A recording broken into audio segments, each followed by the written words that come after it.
Pastor Ian Sweeney, you are the leader of the Adventist Church in the British Isles, and Britain, along with the rest of the world, are concerned about what is happening in Syria. Should we, as Adventists, as Christians, be concerned? I think we should.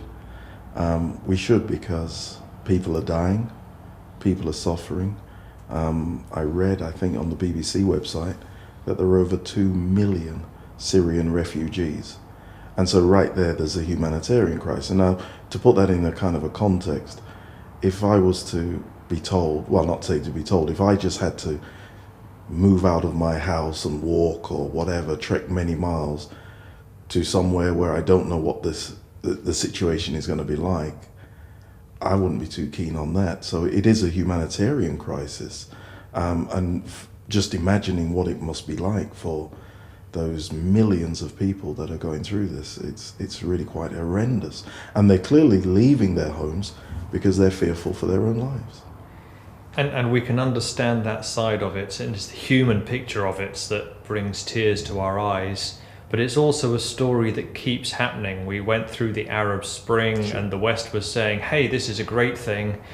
Now maybe it's being a bit more reflective and saying, well, is that which is new much better than that which is old? And looking at Syria, okay, humanitarian crisis, all those people leaving, 5,000 refugees a day, it's growing.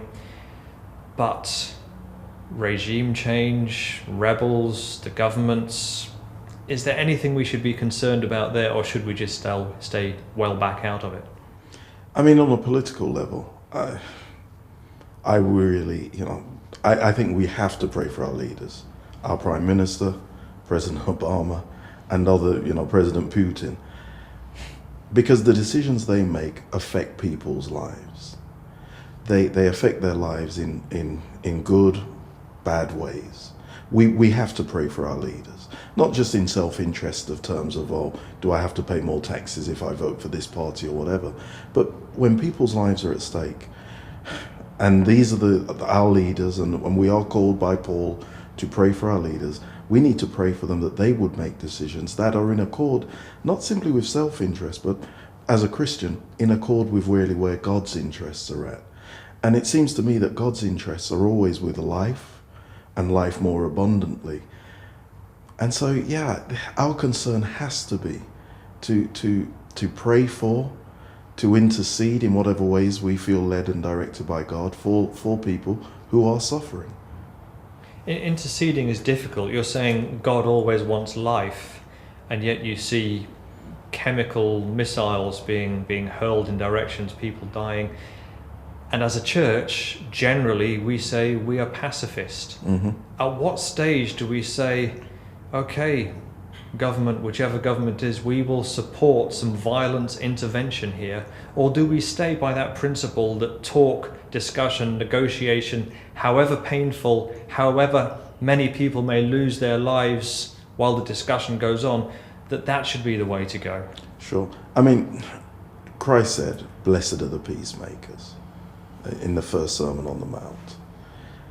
How do we achieve peace? For some it is, well, peace is achieved by basically beating the enemy. And if you beat them to a pulp and they're half dead and dying, then we've achieved peace. But actually peacemaking isn't like that. Peacemaking is actually, as in Christ's example, very much a self-sacrificing thing. And yes, as a church, as Christians, we are pacifists. And on a personal level, I wrestle with this in the sense of, if in my own home an intruder came in and my wife is next to me, what do I say? Help yourself to everything in the house. Maybe I would, because that's property. But what if they were going to trouble my wife? I couldn't see myself personally just, falling on my knees and asking the Lord to watch over it. I see the difficulties and wrestle with that. And having said that, however, peace is something that I think really is best achieved in a peaceful way. To use violence to achieve peace is kind of contradictory in its own way. I can understand a country that seeks to defend itself, as I would seek to defend my own property and the ones whom I love. But to use violence to achieve peace I don't really think that's going to be successful. So you're watching the news, you're hearing the stories, you're seeing the crisis as it develops. What are you praying for personally? I'm praying for the leaders, and praying that they might be able to see interests beyond self or whatever government interests. I mean, I'm also praying that peace might somehow reign. And that's not only with the Assad government in Syria, but the rebels as well, because they have clearly taken up arms and are fighting for something. And the reality is we fight for change, we fight for regime change, we fight for a new leader. And then, as we've seen in Egypt, they fought for one thing, and then when people are unhappy with the change, now they're fighting. And it gets so confusing, what are we fighting for?